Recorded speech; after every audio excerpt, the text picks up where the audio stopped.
사단의 4번 반역 후에 구속의 언약. 하나님의 확실한 약속. 하나님께서는 아브라함에게 약속하실 때 자기보다 더 큰 분이 계시지 아니하므로 자기를 두고 맹세하시고서 말씀하시기를 내가 반드시 너에게 복을 주고 복을 줄 것이며 너를 번성하게 하고 번성하겠다 하셨습니다. 그리하여 아브라함은 오래 참은 끝에 그 약속을 받은 것입니다. 사람들은 자기보다 더 위대한 일을 두고서 맹세합니다. 그런데 맹세는 그들에게 모든 논쟁을 그치게 하여 주고 확정을 지어 줍니다. 그래서 하나님께서는 그 약속을 상속받는 사람들에게 하나님의 뜻이 변하지 않는다는 것을 더욱 환히 나타내 보이시려고 맹세로서 보증하여 주셨습니다. 이는 앞에 놓인 소망을 붙잡으려고 세상에서 피하여 나온 사람들인 우리가 이 두 가지 변할 수 없는 사실 곧 하나님의 약속과 맹세를 의지하여 큰 위로를 받게 하려는 것입니다. 하나님께서는 약속하시고 맹세하실 때에 거짓말을 하실 수 없습니다. 아멘. 우리가 성경에서 믿음의 조상 그러면 아브라함을 이야기하지 않습니까? 그런데 여러분 이런 의문이 들지 않습니까? 하나님이 아담과 하와가 에덴 동산에서 마귀한테 꼬임을 받아서 타락을 했는데 그렇게 오랜 세월이 흐른 후에 아브라함과 언약을 맺으시냐? 좀 일찍이 하나님이 언약을 맺으셨으면 수많은 영혼들이 그 언약 속에서 이제 구원의 놀라운 축복을 맛보게 되고 하나님의 구원 역사가 더 번창할 수도 있었는데 오랜 세월이 흘러서 아브라함과 구속의 언약을 맺었을까? 그런 질문이 생길 수가 있잖아요. 제가 성경을 읽을 때마다 그런 질문을 했어요. 왜 하나님이 아브라함 때까지 구속의 언약을 늦췄을까? 그게 풀리지 않았는데 성령 받은 지 한 30년이 지나고 나서 주님이 그 이야기를 하세요. 여러분 하나님이 하늘들과 이 땅을 창조한 연후에 무슨 일이 벌어졌다고 그랬죠?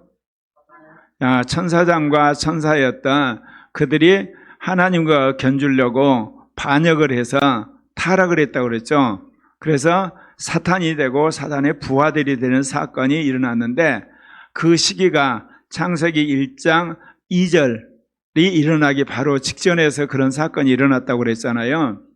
근데 성경에는 이것이 자세히 나와 있지는 않아요.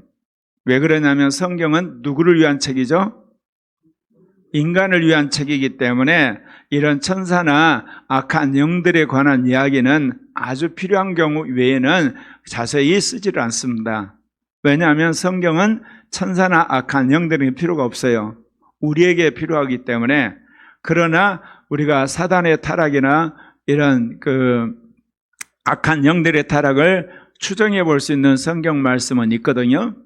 그런데 우리가 이번에 분명히 주님이 우리 교회에 주신 말씀이 이 사단과 그 사단의 부하들이 하나님한테 반역을 했을 때 하나님이 두 가지를 예정하셨다고 그랬죠? 하나는 뭐를 예정하셨죠? 새 예루살렘을 예정하셔서 앞으로 창조할 인간과 더불어 영원히 살 새 예루살렘을 이미 그때 주님이 예정을 하셨어요. 예비를 하시고 또 하나 주님이 예비하신 게 있죠. 그게 뭐죠? 그게 사단과 악한 영을 집어넣을 영원한 깜방인 불못, 지옥불, 둘째 사망이라고 하는 것을 이미 준비를 하셨다는 거예요. 이것은 우리에게 놀라운 의미를 전달해 주는 겁니다. 왜냐하면요, 지금 하나님께서 이 사단의 반역 이후에 지구 생태계와 인간을 창조하시거든요. 그러니까 이 지구 생태계와 인간을 창조하기 전에 이미 하나님은 하늘에 새 예루살렘을 지을 준비를 하셨고 또 한편에서는 이 불못을 지을 것을 준비를 해버리셨다는 거예요. 그러니까 인간 타락 이후에 새 예루살렘과 지옥불을 만든 게 아니라는 거예요. 아직 이 지구 생태계, 말하자면 지구의 식물과 동물이 만들어지기 전에 지구의 인간이 창조되기 이전에 하나님께서는 이 사단과 악한 영의 한마디로 반역 사건 이후에 이래서는 안 되겠다고 생각해서 하나님이 새 예루살렘을 예정을 하셨어요. 그래서 예비를 하시고 지옥불을 준비하셨어요. 그건 뭐를 이야기하느냐면 이 천사장과 천사들의 타락으로 인하여서 그들이 이제 공중으로 쫓겼지 않습니까? 그리고 지구 이 상공에서 그들이 이제 한마디로 권세를 가지고 왔다 갔다 하는데, 그랬을 때 여러분 뭐가 더럽혀졌죠? 예, 이 우주가 더럽혀진 거예요. 이 하나님이 창조하신 이 우주가 더럽혀졌을 때 그 우주는 하나님과 영원토록 함께 거할 수가 없어요. 그렇기 때문에 하나님과 영원히 거할 수 있는 새 예루살렘을 준비를 하신 거예요. 또 하나는 하나님의 권위에 도전했던 반역을 한 이 천사장과 천사, 그러니까 사단과 그 사단의 부하들을 그대로 둘 수는 없는 거예요. 왜냐? 계속해서 하나님의 경륜을 돌아다니면서 한마디로 방해를 하고 계속해서 그가 공격을 하고 수많은 회방을 놓을 테니까 결국은 그들을 지옥불에 집어넣으려고 주님이 그것을 예비했다는 겁니다. 그러면서 주님께서 이제 지구 생태계를 만들어요. 첫날에 빛이 있으라 그래서 빛이 있게 되고, 둘째 날 물과 물이 나눠서 궁창이 있으라 그러고, 그 다음에 이제 주님께 해와 달과 별을 만드시고 드러나라 그러시고, 나중에 이제 주님이 이제 아울러 식물을 만들고, 그 다음에 이제 물고기와 조류를 만들고, 그 다음에 짐승을 만들고 마지막 날 인간을 만드셨잖아요. 그러면 여러분이 또 그런 생각을 할까요? 예, 인간. 사실 인간은 에베소 1장 3절에 보면 창세 전에 이미 그리스도 안에서 인간을 예정을 하세요. 제가 읽어드릴게요. 이것은 우리가 이 성경을 읽는데 굉장히 중요한 포인트거든요. 왜 그러냐면 하나님이 하늘들과 지구를 만들기 전에, 그리고 지구 생태계와 인간을 만들기 전에 그리스도 안에서 인간을 벌써 예정을 했다는 거예요. 그러니까 하나님의 창조에 있어서 가장 중요한 존재는 누구라는 겁니까? 인간이에요. 창세 전에 그 마음에 그거를 두고 계셨던 거거든요. 읽어드릴게요. 찬송하리로다. 하나님 곧 우리 주 예수 그리스도의 아버지께서 그리스도 안에서 하늘에 속한 모든 신령한 복을 우리에게 주시되, 곧 창세 전에 그리스도 안에서 우리를 택하사 우리로 사랑 안에서 그 앞에 거룩하고 흠이 없게 하시려고. 창세 전에 인간을 이미 예정을 했는데 그 인간이 어떤 인간이냐면 거룩하고 흠이 없는 자로 당신 앞에 세울 계획을 하신 거예요. 그리고 그들에게 하늘에 있는 모든 신령한 복을 인간에게 주려고 작정을 했다니까요. 그리고 나서 하늘들과 이 지구를 만드신 거예요. 그런데 신비한 거지만 우리가 알 수는 없지만 천사장과 천사의 반역이 있었어요. 그리고 나서 사단과 악한 영이 된 거죠. 그런데 그 악한 영들이 무료하시고 천사들의 3분의 1이나 돼요. 예. 그리고 이제 주님이 원래 계획하신 대로 지구 생태계를 만드시고 마지막 인간을 만들었거든요. 그런데 이 공중으로 쫓겨난, 우주로 쫓겨난 이 사단과 악한 영들이 에덴 동산에 있는 인간들을 보고 그대로 두겠습니까? 예. 이 사단과 악한 영은 하나님의 심판을 받아 쫓겨났기 때문에 이제 하나님이 하시는 모든 일마다 방해하고 회방을 놓고 반역하는 일을 사단과 그 악한 영들이 하게 됩니다. 그래서 에덴 동산에 이제 이 아담과 하와가 살고 있는데 사단이 들어온 거예요. 들어왔는데 여러분, 하나님께서 인간에게 어떤 약속을 하신 거 아십니까? 창세 전에 하신 약속은 아까 말씀드렸죠. 그들에게 거룩하고 흠없는 자로 만들어서 하나님이 하늘에 있는 모든 신령한 복을 주어서 주님께서 그리스도와 더불어서 온 우주 만물을 다스리는 것으로 주님이 예정을 하셨는데, 실제로 창세기 1장 26절 27절에 보면 주님이 아담과 하와에게 이런 약속을 하시지 않습니까? 예, 뭐라고 이야기를 하냐면요, 하나님이 이르시되 우리의 형상을 따라 우리의 모양대로 우리가 사람을 만들고 그들로 바다의 물고기와 하늘의 새와 가축과 온 땅과 땅에 기는 모든 것을 다스리게 하자 하시고 하나님이 자기 형상 곧 하나님의 형상대로 사람을 창조하시되 남자와 여자를 창조하시고. 여러분, 하나님의 형상은 누구라고 그랬죠? 예? 그리스도예요, 그리스도. 그러니까 하나님이 그리스도를 따라서 인간을 창세전에 예정했다고 그랬잖아요. 그러니까 이제 하나님이 그리스도를 따라서 인간을 창조를 한 거예요. 그래 놓고 말씀드린 것처럼 그들에게 복을 주시면서 생육하고 번성하라, 땅에 충만하라, 땅을 정복하라, 그렇게 말씀을 하셨어요. 그런데 이제 사단이 이 하나님의 놀라운 이 축복을 받은 인간을 그대로 둘 리가 없죠. 그래서 에덴 동산에 나타나서 이제 아담을 미혹을 해서 선악을 알게 하는 나무 열매를 따먹게 하고, 아담이 또 미혹을 해가지고 남편을 하여금 그걸 따먹게 했잖아요. 그러니까 이후의 역사는 어떻습니까? 하나님이 언약을 하면 그 뒤에 꼭 누가 나타나서, 사단이 나타나서 인간을 미혹해서 범죄하게 만듭니다. 최초로 일어난 사건이 에덴 동산의 사건이에요. 그러면 하나님께서 에덴 동산 중앙에 무슨 나무를 줬죠? 생명나무와 선악을 알게 한 나무를 주신 거예요. 그러니까 이제 사단과 악한 영이 반역을 해서 하나님을 거역하는 것을 하나님이 아시잖아요. 그런데 하나님은 인간과 더불어 영생해야 되기 때문에 이제 영생할 기회가 뭐를 먹는 거다? 생명나무 열매. 또 한편에서는 하나님 믿음을 테스트하기 위해서 뭐를 줬다? 선악을 알게 하는 나무를 놔둔 거예요. 왜냐하면 여러분, 하나님이 그리스도를 따라서 인간을 지었지만 그 인간이 영생을 하려면 뭐가 있어야 된다? 여러분, 창세부터 계시록까지 영생하려면 인간에게 필요한 게 뭐다? 믿음이에요. 그러니까 하나님이 인간을 만들 때 너는 나하고 함께 같이 살자고 그야말로 영생하는 존재를 지을 수가 없어요. 영생이란 건 누구 거죠? 하나님 거잖아요. 그러니까 하나님이 인간한테 주려고 하려면 그 인간이 그걸 받는 뭐가 있어야 돼요? 믿음이 있어야 되는 거예요. 이거는 성경에서 만고불변의 진리입니다. 이거는 에덴 동산에서도 그렇고 천년왕국 때도 그래요. 구약시대도 그렇고 신약시대도 그렇고 믿음이 있어야만 영생을 받는 거거든요. 그래서 주님이 영생할 수 있는 기회로서 생명나무를 주고, 또 한편에서는 그 믿음을 테스트하기 위해서 선악과를 준 건데, 이 아담과 하와가 뭐를 따먹어버려? 결국은 선악과를 따먹어버린 거예요. 선악과를 따먹으니까 하나님이 그 벌로 뭐라고 그랬어요? 고통당하는 벌을 줬나요? 죽음이란 벌을 줬나요? 죽음이란 걸 준 거예요. 저는 지난주에 이 말씀을 받기 전까지는 하나님이 너무 가혹하다.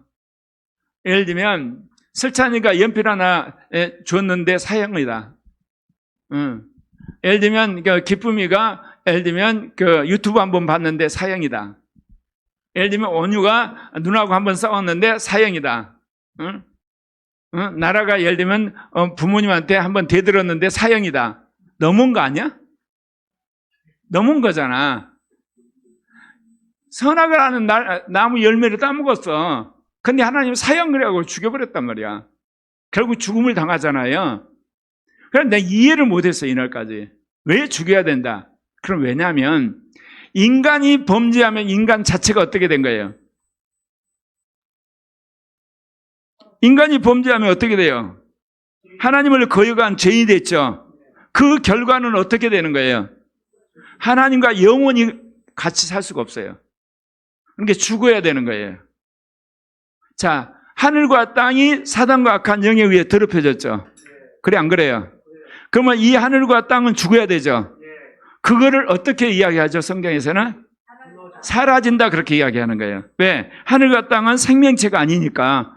야, 우리가 이야기할 때 하늘과 땅이 죽었다, 그러면 또라이라 그래요. 정신병자라고.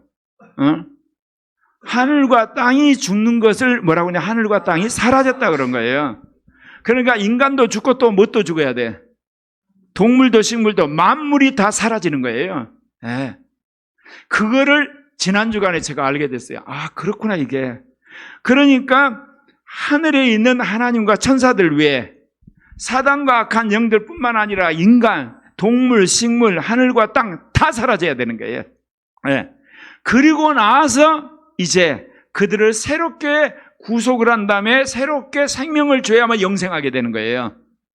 그렇게 이렇게 다 사라져야 되고 다 죽어야 되는데 다시 살리러 오신 분이 누구시다? 예수 그리스도. 그분이 여자의 후손으로 오세요. 그래서 여자의 후손으로 오겠다고 약속을 하니까 사단이 이제는 어떻게 했습니까?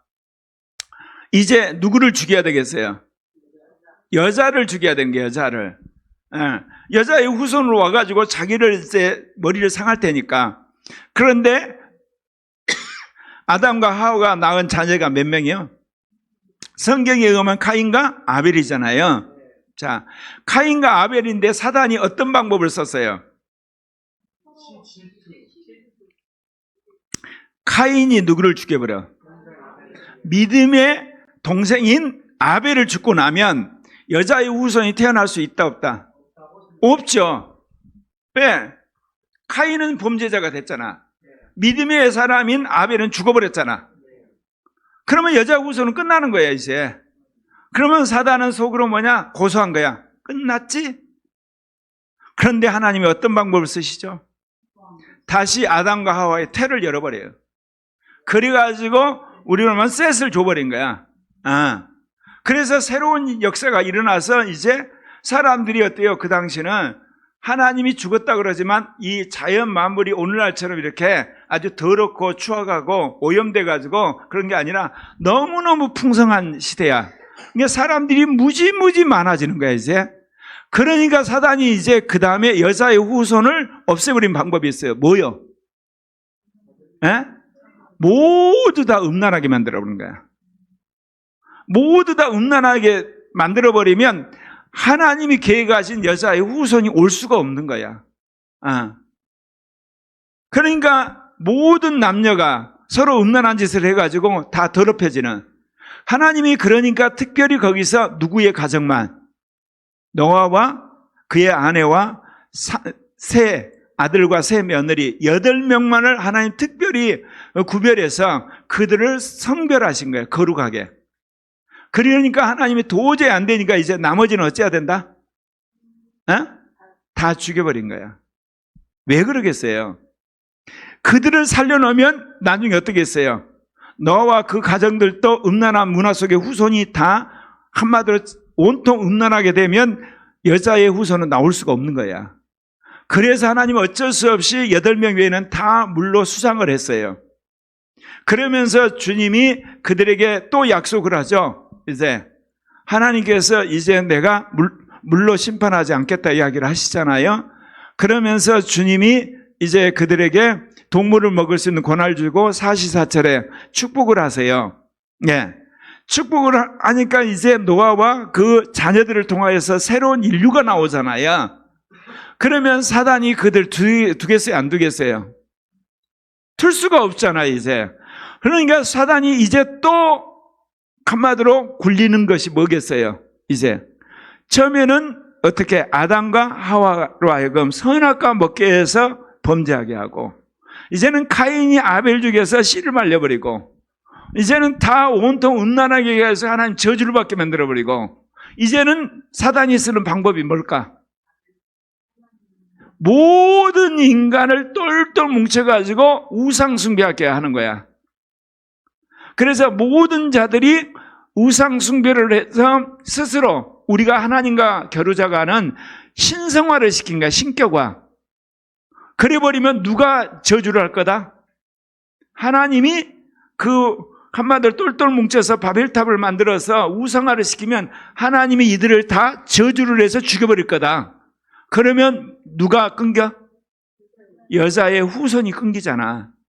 사단이 모든 사람들을 동원해가지고 하나의 독재 국가를 만들어서 그들이 하나님과 비교자는 신격화를 한다고. 그랬을 때 하나님이 하는 방법이 뭐예요, 이제? 흩어버린 거야. 언어를 흩어가지고 흩어버리셨어. 인간이 음란해졌을 때는 주님이 뭐 하셨어요? 물로 심판에 다 죽여버렸잖아, 8명에는. 그러니까 사단이 이번에는 어때요? 하나님이 다 죽이라고 다 똘똘 뭉쳐가지고 바벨탑을 만들어서 집단적으로 하나님 앞에 항명하게 한 거야. 우상 숭배하는 거. 그러면 하나님이 벼락을 내서 다 죽여버리면 이제 지구에 여자의 우상은 올 길이 없잖아. 근데 하나님은 그 방법을 쓰신 게 아니라 무슨 방법을 썼다고? 아예 언어를 혼돈하게 해서 다 흩어버린 거야. 다 흩어버린 거야. 그러면서 하는 이야기가 그래요. 이제 흩어버린 다음에 주님의 보관이 뭐 하시려고? 그 중에 데라의 후손을 뽑아서 믿음의 조상을 하나님 택하려고 계획하신 거야. 그러니까 사단이 몇 번을 반역을 한 거예요? 인간들 속에 아담과 하와, 그 다음 카인과 아벨, 그 다음에 노아 시대 음란한 사건, 그 다음 바벨탑 사건. 제가 기도했거든요. 왜 그러면 사단이 계속해서 미혹을 할 수도 있는데 왜 아브라함입니까? 말하자면 사단이 인간을 타락시키는 모든 방법이 다 동원됐다는 거야. 바닥이 났다는 거, 바닥이 났다는 거. 이해 갑니까? 바닥? 자, 첫 번째는 뭐였어요? 거짓말로 속이는 거예요. 두 번째는 뭐예요? 살인, 전제. 세 번째는 음란. 네 번째는요, 우상화예요. 인간의 우상화. 그러니까 인간을 신성화시키는 거야. 그러면 인류 역사가 이제 어떻게 마지막에 끝난 거 알겠죠? 마지막 인류 역사 7년 환란 때 무슨 일이 벌어지죠?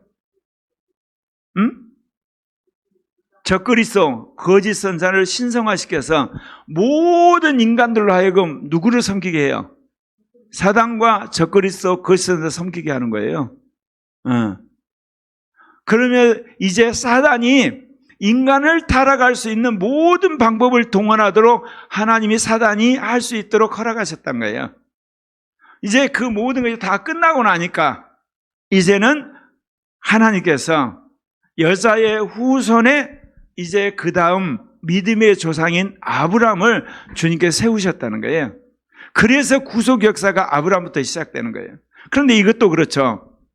하나님이 한꺼번에 그냥 민족을 그냥 전체적으로 입양을 해가지고 너희들은 이제 나의 민족이다 그렇게 안 하셨어요. 시작을 누구부터 시작을 해요? 아브라함 한 사람부터 시작해. 정확히 말하면 아브라함과 어때요? 그의 아내 사라부터 시작을 해요. 그렇게 시작을 해서 그 다음 누구? 이삭과 리브가, 그렇죠? 그 다음에 이제 야곱과 라헬, 레아, 그 다음에 또 뭐야? 4명의 부인 생기잖아요. 이제 그렇게 하나님이 하시는데 창세기 유명한 거예요. 22장에 제가 읽어드리죠. 하나님이 여러 가지 믿음의 테스트를 하는데 마지막에 테스트가 뭐였죠? 아브라함 하여금 이삭을 바치라고 하죠. 그래서 아브라함이 도대체 이해할 수 없지만 하나님 말씀을 듣고 이 이삭을 데리고 장작대미를 가지고 칼을 준비해가지고 모리아산에 가서 장작을 쌓아놓고 그 다음에 이삭을 묶어놓고 칼을 들여서 실제로 제물로 바치려고 죽이려고 할 때 주님이 쏙! 딱 그러잖아요. 천사를 보내가지고 그때 천사가 하는 이야기가 이런 이야기입니다. 사자가 이르되 그 아이에게 내 손을 대지 말라. 그에게 아무 일도 하지 말라. 내가 내 아들 내 독자까지라도 내게 아끼지 아니하였으니 내가 이제야 너가 하나님을 경외하는 줄 안다. 제가 몇 번 설교한 거예요. 너가 이제야 나를 경외하는 줄 안다. 여기서 하나님을 경외한단 말을 써요. 그런데 여러분 창세기 12장에서 하나님이 아브라함에게 복을 주시죠. 뭐라고 이야기하냐면 여호와께서 아브라함이 이르시되 너는 너의 고향과 친척과 아비의 집을 떠나 내가 내게 보여줄 땅으로 가라. 내가 너로 큰 민족을 이루고 내게 복을 주어 내 이름을 창대하게 하리니 너는 복이 될지라. 너를 축복하는 자는 내가 복을 내리고 너를 저주하는 자에게는 내가 저주하리니 땅의 모든 족속이 너로 말미암아 복을 얻을 것이니라.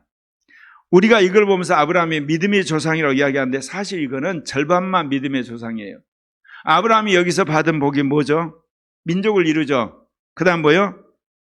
이름을 창대케 하죠. 그 다음에 너는 복이 된다. 그거를 주세요. 그래서 아브라함이 그 축복을 받았지만 실은 아브라함이 정말 바다를 보게 하나 남았어요. 그게 뭐죠? 지금 아브라함이 창세기 12장에서 그의 고향을 갈대아 우르를 떠나서 하란을 거쳐서 가나안 땅에 도착했을 때 하나님이 아브라함에게 약속을 했다니까 민족을 이루고 땅을 차지하고 뭐요? 복이 된다 약속을 했어. 그래서 아브라함 믿음의 조상이 됐는데 사실은 이거는 절반만 복을 받은 거라니까. 마지막 절반이 뭐요? 가장 중요한 게 빠진 거야. 예? 자녀인데 무슨 자녀? 네 자녀 중에 누가 태어난다? 메시아가 태어나. 그러기 위해서는 수없는 테스트를 한 거예요. 그러니까 순종하는 것 가지고 너는 민족이 돼. 너는 땅을 차지해. 너는 복이 돼. 그것까지는 주님이 금방 75세 때 줬다고. 줬는데 그 후손 가운데 메시아가 되려면 무슨 믿음이 있어야 되냐면 죽었다 깨어나는 믿음이 있어야 돼. 부활의 믿음이. 그런데 부활의 믿음을 2번 테스트한다고. 99세대에 뭐야? 자식 준다니까 웃어버렸어 마누라가. 말이 됩니까 지금? 우리 남편은 할아버지고 나는 할머니인데 경수가 다 끊었는데, 근데 아니야 내년에 너가 아들을 품에 안을 거다 했는데 됐어요 안 됐어요? 그래서 기적이 한번 경험을 해요. 다 죽었던 사람들 안에서 얘가 태어나요. 그러면 이제 하나님 감사합니다 하는데 이 집안에는 또 어때요? 얘가 청소년이 되니까 뭐 하라는 거야? 제물로 또 바치라 그러잖아. 근데 아브라함이 그 말을 믿고 그대로 이게 잡아 죽이려고 그래요. 그래서 오늘 이야기하는 게 이제야 너가 나를 경외하는 줄 안다 그래요. 그리고 나서 이제 메시아에 대한 언약을 합니다. 뭐라고 이야기하냐면요. 22장 16절 17절에 이르시되 여호와께서 이르시기를 내가 나를 가리켜 맹세하노니 내가 이같이 행하여 내 아들 내 독자도 아끼지 아니하였은즉 내가 내게 큰 복을 주고 내 씨가 크게 번성하여 하늘의 별과 같고 바다의 모래 같게 하려니 내 씨가 그 대적의 문을 차지하라. 여기서 내 씨는 누구예요? 그리스도. 그리스도가 원수의 문을 차지한다. 한마디로 사단의 권세를 완전히 깨뜨리고 사망과 음부의 권세를 연세를 쥐게 된다는 걸 예언하신 거예요. 그러면서 내 씨로 말미암아 천하 만민이 복을 받으리니 이는 내가 나의 말을 준행하였습니다. 아니 그전에도 준행했다니까. 준행했는데 여기서 준행했다고 했을 때 그 축복이 뭐예요? 누가? 천하 만민이 누구로 말미암아? 내 씨는 누구야? 이삭이야? 야곱이야? 예수님. 그러니까 처음에 아브라함이 받은 복은 뭐예요? 민족의 조상이 되는 거, 가나안 땅 차지하는 거, 축복하는 거. 이삭을 바쳤을 때 주님이 준 축복은 뭐냐? 네 후손 가운데 누가 태어난다? 메시아가. 그리고 그 메시아를 따르는 사람들이 하늘의 별처럼 땅의 모래알처럼 많을 것이다. 또 하나 뭐예요? 누구를 깨버린다? 마귀의 성문을 깨트린다는 이야기 하신 거예요. 비로소 주님이 이 구속주가 오실 것을 아브라함에게 명확히 계시를 하시는 거예요. 그래서 그 다음 역사는 아브라함과 한 역사가 이루어지는 거예요. 자, 아브라함 역사대로 뭐를 이루죠? 민족을 이루잖아. 그렇잖아요. 출애굽 때 민족을 이뤘죠. 그 다음에 뭐를 차지하죠? 가나안 땅을 차지하잖아요. 가나안 땅을 차지해서 이스라엘이 하나님의 선민이 되는 복을 받잖아요. 그러면 그 다음에 이루어질 예언이 뭐야? 이제는 씨가 와야 되잖아. 그것이 예수님이 오신 거예요. 오늘 여러분들에게 이야기를 하는 이유는 제가 이 말씀을 받으면서 어떻게 적용했을 것 같아요. 내가 수십 번 이 말씀을 받았거든. 자, 민족이 약속을 하고 그 다음 뭐예요? 땅을 약속하고 복이 되고 그 다음에 뭐였어요? 내 씨가 오고. 아멘? 그 내 씨를 통해서 누구? 사단의 성문을 깨트린다고 그랬잖아. 그렇죠? 그거를 내가 어떻게 적용했을 것 같아요? 이날까지. 예수님 다시 오실 거 아니에요. 그쵸? 아브라함은 누구를 예비한 거야? 초림주. 그렇다면 이제 뭐를 예비하는? 재림주를 예비하는 누가 필요하다? 믿음의 사람이 필요하다. 감히 내가 제2 아브라함이 되겠다는 그런 삶의 결단을 한 거예요. 그 믿음으로 내가 신은수 간사하고 결혼한 거예요. 농담 아니에요. 그때는 뭔지 몰랐어. 그렇게 왔어 내가. 그러면 아브라함이 믿었으면 누가 믿어야 돼? 여기서 이삭이. 그러니까 우리 부부는 결혼하고 나서 누가 태어나기를 기다려야 돼? 이삭이. 그래서 고천이고 고은천이야. 그러니까 태어나기 전부터 이미 세대복음화 신학을 준비하고 기다린 거예요. 그러면 이제 이삭이 태어나면 그 다음 누가 태어나야 돼? 야곱이 태어나고 그 다음 민족이 태어나야 되잖아. 그렇잖아. 그게 뭐냐? 주님 재림할 때 14만 4천이라는 것을 나중에 알게 된 거예요. 그게. 그래서 세대복음화는 결혼하기 전부터 우리가 연애할 때부터 하나님 주신 말씀이에요. 아브라함, 이삭, 야곱. 그래서 제가 지금까지 목회를 하면서 뭐는 못해도 민족복음화는 못하고 세계 선교는 못해도 뭐는 해야 되겠다. 세대복음화. 그런데 내가 거기서 오판을 했어. 나는 그 비전을 붙들고 세대복음화를 열심히 하면 되는 줄 알았어. 그런데 마귀가 처음에는 함께 일하는 장년들, 나하고 같이 사역하겠다는 사람들 다 떠났어. 결국 뭐냐? 주님이 주신 말씀을 끝까지 붙은 사람만 남는. 그래서 여러분이 남았거든. 근데 지금까지 내가 제일 강조한 게 뭐예요? 여러분이 이기는 자가 되고 첫째 부활한 사람이 되는 거 또 하나 뭐예요? 우리 미래 세대가 그렇게 되자고 했었는데 내가 오판을 했다고. 이 어린아이들, 청소년, 청년들 오죽음 오신생은 너무 어려우니까 이제 장년이 되면 가르쳐야 되겠다고 생각을 하고 안 가르쳤어. 근데 마귀가 여러분을 전부 다 육신을 끌고 가는 거야. 옛사람을 강화시키고 세상으로 가버리게 하고 그리고 자기 중심적인 가치관을 가고 그리고 율법적인 사람들. 그래서 제가 그걸 한 3년 전에 한 거야. 아예 마귀가 세대를 단절시켜버리는구나. 그러니까 내가 아브라함이 돼봤자 아무 소용이 없어. 뭐가 없어지면 이삭이 있어봤자 뭐가 없으면 야곱이 없으면 소용이 없는 거예요. 말하자면 혈연적인 의미가 아니죠. 이제는 영적인 계승 개념이지. 그러면서 다시금 이제 영적 각성을 하고 어린아이들, 청소년, 청년들 말씀으로 훈련시키고 특별히 요즘에 이 미래 세대 제자 훈련 때 가르치는 말씀이 뭔지 아세요? 다 마귀론이야, 마귀론. 마귀. 다른 말로 하면 너희들이 지금 마귀한테 사로잡혀가지고 지금 마귀의 진리 끌고 간다. 그게 맞아.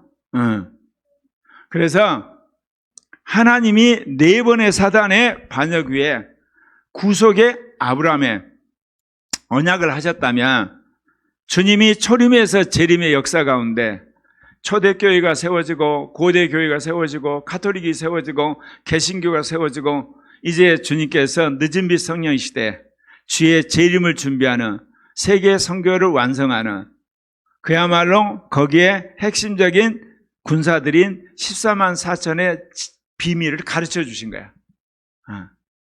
이 말씀을 이제 우리 세대가 그대로 살고 그 다음 세대가 살고 그 다음 세대가 살아야 되는. 그러니까 코리아 교회는 이제 젊은 부부들이 태어나서 애들이 말할 때부터 뭐예요? 첫째 부활을 가르쳐야 된다니까. 14만 4천을 이해하든 안 하든 가르쳐야 되는 거야.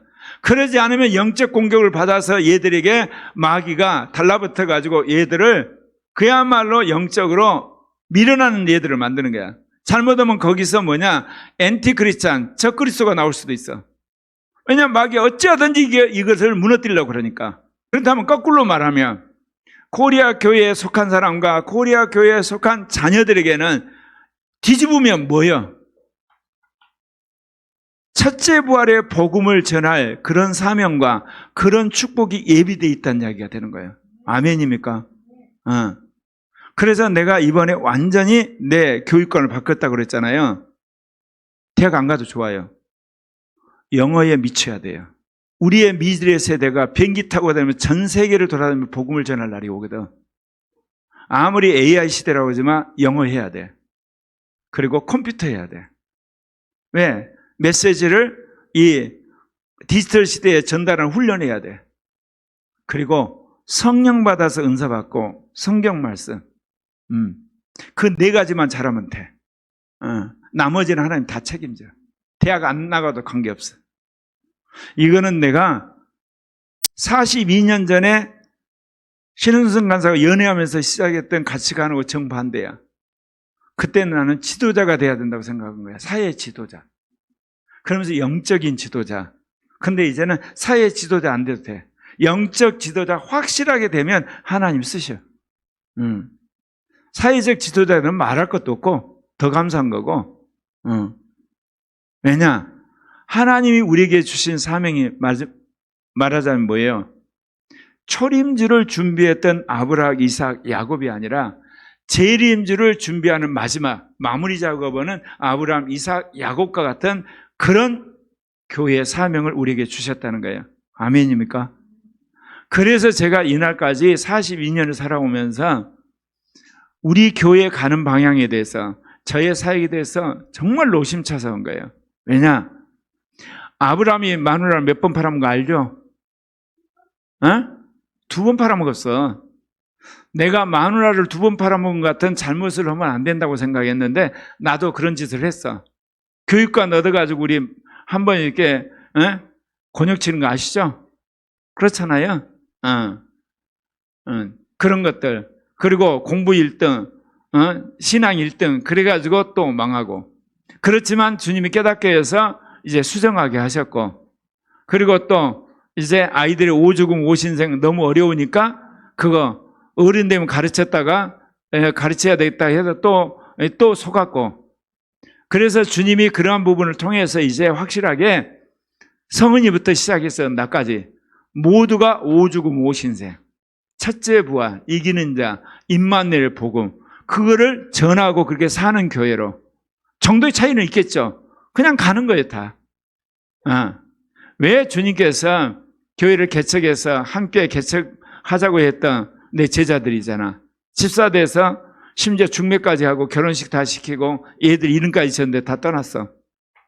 나중에 보니까 하나님이 결국은 이 제2종교개혁, 제3회 교회, 이 나머지 14만 4천을 일으키는데 함께 일할 동역자들을 만드셨다는 거예요. 그 동역자들이 여러분과 여러분의 아들, 딸들이에요. 예. 비록 우리가 이렇게 조그만 교회고 별 볼 일 없지만 하나님은 그 일을 행하시리라 믿어요. 아니야, 지금까지 주신 말씀을 보건대 42년 동안 그 말씀을 계속해 주셨거든. 그리고 그 열매가 여러분이에요. 그러니까 여러분이 해야 될 것은 이제 글로벌 비전. 지난 이야기지만 내가 물질적으로 제일 후회한 게 뭔지 아세요? 이야기 들었죠? 1997년에 딱 오살리 기도는 기도하는데 그때 IMF가 탈출하는 것을 네가 믿음으로 주식을 사라 그래가지고 엄청 들었어. 그리고 뭐지? 그건 내가 돈이라고는 나는 아무 상관없이 산 사람이야. 새끼밥만 있어도 된다는 사람인데, 그래서 지금도 생각하는데 분당에 있는 그 증권회사를 갔어. 안 해오고 그때 1,000만 원 있는 거 다 긁어갖고 딱 갔더니 그때 그 증권 그 담당자 그러더라고. 목사님이시죠? 그래서 이야기를 쭉 하다니까, 그러면 이거 삼성전자 사놓고 묻어두시고 이제 목회하시니까 잊어버리세요 그러더라고. 그거 알잖아요. 그 속성을 다. 아니, 잊어버렸으면 나 지금 한 30억 부자 됐어. 그런데 실은 주식 갖고 누구를 뜯어 고쳤다? 고영성 목사의 모든 옛사람, 육신, 세상적인 거, 성갈, 괄괄한 거 박살내버린 거야. 샀다 팔았다, 샀다 팔았다. 내가 원래 어떤 사람이요? 전략적인 사람이잖아. 그러면 전략적으로 해야 하는데 주식은 샀다 초단타를 하는 사람이 돼버린 거야. 성질 급한 거 그대로. 쫄딱 망했지. 그러면서 오중오신생을 받게 된 거야. 노마서를 보면서. 지금도 기억나. 이제 완전히 돈 7천인가 8천 깨먹고 의천이 은천이 대학본인이라고 돈 깨면서 한 1억을 깨먹었거든. 그러니까 방법이 없잖아. 이제 뭐해? 돈 벌어야지. 근데 사실은 내가 서울대 수학과 나왔던 것이 사실 주식을 망하게 한 거야. 내가 속으로 어떻게 했어요? 주식 망하면 어떻게 했다? 대치동 수학 강사 가면 되지. 그 생각이 있어서 그렇게 깨먹은 거야. 내가 그거 인식하고 있었어. 까지가 안 되면 가서 해불지. 근데 설마 나를 그렇게 하시겠어? 근데 설마 해불더라고.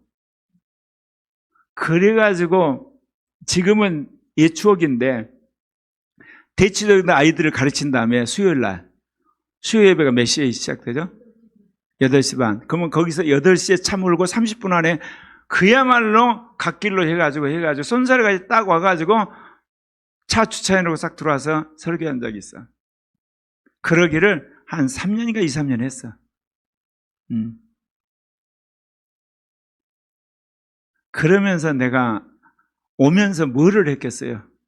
인간은 무지하고 인간은 악하고 인간은 육신적이고 인간은 죽일 놈이고 인간은 개쓰레기고 인간은 먼지고 인간은 그야말로 죽일 놈이구나. 그거를 내가 2, 3년 동안 그 운전대 메고 오면서 고백을 했다니까. 그래서 죽어버린 거야. 그래서 내가 밑에 있는 자아 있잖아요. 그래서 내가 누르고 있는 자아를 다 알아요. 아닌가 탁 보면서 저 사람이 누르고 있구나. 이거 보이는 거야, 이게. 내가 그랬거든. 근데 그러고도 내 자가 안 죽었어. 그래서 은진이한테 뭐라 그래? 신앙 1등, 공부 1등, 강압적으로 해가지고, 은천이가 반발을 심고 가지고 그렇게 돼버린 거잖아. 두 번째 하나님 나를 때려버렸어. 인간이 얼마나 자기 중심적이고 인간적인가. 그래서 따지고 보면 나도 2번 마누라 팔아먹듯이 2번 외도를 했어. 한 번 주식, 한 번은 이제 강압적으로 자녀 교육한 거. 그러면서 자가 깨진 거야. 박사. 무슨 이야기 하려고 이해 가세요, 지금? 지금 우리의 사명은 뭐다? 주님의 재림을 준비하는 제2의 아브라함 세대, 이삭 세대, 야곱 세대. 아멘? 그래서 14만 4천의 거룩한 무리가 충만하게 될 때 주님 재림하신다는 거야. 주님은 이미 에덴 동산에서부터 14만 4천의 무리들이 있잖아요. 계속 만들어 오고 있어요. 이스라엘 시대부터. 지금 전 세계 만드는데 이제 마지막 그야말로 14만 4천이 무수히 일어날 마지막의 마지막 시대에 와 있어요. 그거를 신학으로, 그 다음에 그거를 메시지로, 성경 교재로 만들어서 전 세계에 전해할 사명이 우리에게 있어요. 지금 돌아오면서 내가 왜 삼성 이야기를 했겠어요? 이 땅이 제2 종교개혁하는 땅이 된다고 이야기를 했거든. 그러면 제2 종교개혁을 하면 우리나라가 선진국이 된다는 이야기잖아. 선진국이 되면 우리나라가 경제가 그야말로 상승할 게 뻔하잖아. 그런데 묻어놨으면 될 건데 안 묻어놓고 샀다 봤다 해서 쫄딱 망하는. 3년 만에 1,000만 원 이익을 받는데 욕심이 생겼어. 주식에 집 산다고. 그래가지고 쫄딱 망한 거야. 그래서 하나님 결국 나를 깨트리려고 그러신 거야. 그래서 감사를 해요. 그러면서 내가 뭐를 눈떴냐면 이 경제, 세계 경제나 정치 이 부분에서 깊이 알게 된 거야. 그리고 대치동이 대한민국 속에 있는 대한민국이란 거. 완전히 별세계에서 완전히 교육 특구란 걸 또 알게 되고 그런 것들을 많이 경험하게 됐는데 그럼에도 불구하고 지난 42년 동안 하나님이 나를 이끌어온 것은 뭐예요? 오직 뭐예요? 제2종교개혁, 제3의 교회. 이제는 나머지 14만 4천을 일으킨 사명, 그리고 아시아 선교와 세계 선교를 완성하는 것. 누구와 더불어서? 여러분과 더불어서. 아멘입니까? 그래서 여러분은 그런 생각을 할 거예요. 내가 생각해도 내 목회가 답답해. 그렇잖아. 지금 뭐 하고 있는지 모르겠어, 나도. 나도 내가 뭐 하고 있는지 모른다니까. 내가 신은수 목사한테 하는 이야기 있어요. 42년 전에 너는 앞으로 이렇게 목회를 할 거다 예언을 받았다면 내가 벼락 맞아 죽더라도 나는 여기 안 온다고. 아니 42년을 이렇게까지 한다 말이 안 돼. 나 죽여주세요. 주님한테 그랬을 거라고. 성질이 급한 사람이. 근데 못 모르고 따라오니까 이렇게 왔어. 근데 왜 제가 이렇게 목회를 한 이유가 뭐겠어요? 나도 내 길을 몰랐던 건 뭐겠어요? 주님대로 하는 이야기였어. 내가 비유 아마 대여섯 번 했어. 하나님이 은혜를 주시는데 무슨 은혜를 준다? 한 숟갈의 은혜. 그 은혜를 받으면 사람들이 너무 놀라가고 돌아다니면서 한 숟갈 은혜 가지고 설치고 돌아다녀. 그 목회 성공하고. 그 다음 사람은 어때요? 주님, 저는 한 숟갈 은혜로 만족하지 않습니다. 나에게 무슨 은혜를 주세요? 한 종지. 한 종지 주면 이건 대단한 거예요, 이제. 이건 완전히 끝내주는 목회자 되고, 평신도 되는 거야. 근데 그런 거 가지고 가서, 그거 가지고 평생 한 종지에 있는 은혜 가지고 살아도 대단한 거거든. 근데 지혜로운 사람은 어때요? 주님, 나는 한 종지가 아니고 뭐예요? 한 바가지. 한 바가지 주세요. 그래서 나는 안 돼요. 나한테 한 드럼통을 주세요. 그 사람이 누군지 아세요? 우리나라에 있어. 조영기 목사님. 실제로 조영기 목사님 그렇게 구해. 드럼통을 가지고, 드럼통 가지고 세계 최대의 교회를 세웠잖아. 나는 항상 그런 상황이면 그 다음을 잘하지. 그러면 나는 뭐를 주세요? 수도꼭지를 주세요. 언제든지 틀면 잘 나오게. 딱 주님이 그 예화를 둔 다음에 뭐라고 하는지 아세요? 너 갈래 그래. 갈래 항상. 갈래가 뭐겠어요? 한 숟갈 딱 받고 나서 너무 은혜가 넘치니까 어때요? 감격해가지고. 네, 땡큐 지저스 하고 가버려. 그거 품어 쓰고 끝나는 거야 그냥. 한 숟갈로. 주님들 하는 이야기야. 그래. 너 갈래 그래. 갈래 항상. 근데 나는 뭐를 손에 쥘 때까지, 수도권을 쥘 때까지 갈 수가 없는 거야. 갔다가 다시 와. 갈래다가 안 되겠다. 내 인생이 그런 거라니까. 그래서 말도 안 되는 지금 목회를 하고 있는 거야. 이해 간다 안 간다? 수도꼭지를 붙들려고. 그런데 수도꼭지에 징조가 있어 지금. 뭐요? 14만 4천의 비밀을 풀어버렸잖아. 이해 가요? 종말의 비밀을 하나 확실하게 가르쳐 준 거래요. 그래서 내가 이제는 100% 확신하는 거라니까. 물리학에 대한 비밀도 풀어주고, 나라에 대한 그런 비밀들, 진리들 가르쳐 주시고. 왜? 항상 주님이 그래요. 옆으로 딱 가려고 그러면, 너 갈래? 그래요. 너 갈래? 그 이야기가 뭐예요? 이제 내 은혜 받은 바 족합니다. 이거 가지고 열심히 와서 목회하겠습니다. 그럴 때마다 주님이 항상 나를 찔러. 지금까지 수많은 종들이 은혜를 주면 그 은혜 감사하다고 가가지고 목회 열심히 하고 그 다음부터는 하나님의 더 큰 은혜를 안 구한대. 그런데 하나님이 기뻐하는 종이었던 사람이 조영기 목사예요. 다른 사람은 다 바켓으로 끝나는데 그건 드럼통. 그럼 나는 이제 수도꼭지 달라고 그랬더니 수도꼭지를 주라면 그냥 안 주신다는 거야. 네가 그만큼 내한테 순종을 해야 된다. 그래서 수도꼭지를 받으려고 지금까지 여기까지 있었던 거예요. 이해 갑니까? 그러면 제가 수도꼭지를 받으면 여러분도 뭐를 받겠어? 수도꼭지를 받지. 그렇게 된다니까. 지금까지 하나님이 저를 순종시켜 여기까지 온 걸 봤을 때 이제는 다 이제 끝났어요. 이제는 그 보가 터질 때가 나왔어. 하나님이 터뜨리실 거예요. 나라도 그렇고 교회도 그렇고 전체적으로. 그래서 마지막 우리가 힘을 내서 이게 확 뚫어지는 그런 것들을 경험하게 되리라 믿습니다. 그래서 사단이 4번에 걸쳐서 그렇게 반역을 했지만 하나님은 그때마다 대안을 준비하셨어요. 그래서 주님이 저에게 이 제2종교계의 제3의 교회, 그 다음에 14만 4천의 무리를 충만케 하는 것, 아시아와 세계 선교를 완성하는 그런 전략, 그런 핵심적 인재를 키우는 일, 사명을 주셨는데, 그러니까 제가 주로 한 일이 뭐였겠어요? 사람의 양육으로 말하면 조영기 목사처럼 더 위대한 사람이 없어. 근데 사실은 우리나라가 조영기 목사님 대단한데 아프리카나 남미 가면 더 대단한 사람도 있어요. 500만 그런 사람도 있어. 나이나트 본교 같은 건 1억 5천만 전도 갔어. 그런데 주님 나에게 주신 건 뭐냐? 전 세계 크리스찬들이 진리를 알아서 그 진리 가운데 온전한 크리스찬이 되는 신학, 말씀, 교리, 전략을 연구하라고 그래서 그걸 연구한 거예요.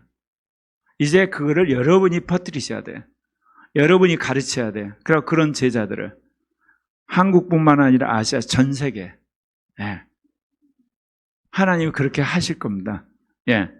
자, 이 시간 우리 같이 기도하도록 합시다. 여러분이 제2의 아브라함, 제2의 이삭, 제2의 야곱, 그리고 제2의 12지파를 부름받아서 뭐하는 14만 4천과 세계의 선교를 하는 마지막 시대 붐을 일으키는 사람들로 주님 부르셨거든요. 거기에 헌신하게 해달라고 이 시간 같이 기도하십시다. 기도하겠습니다.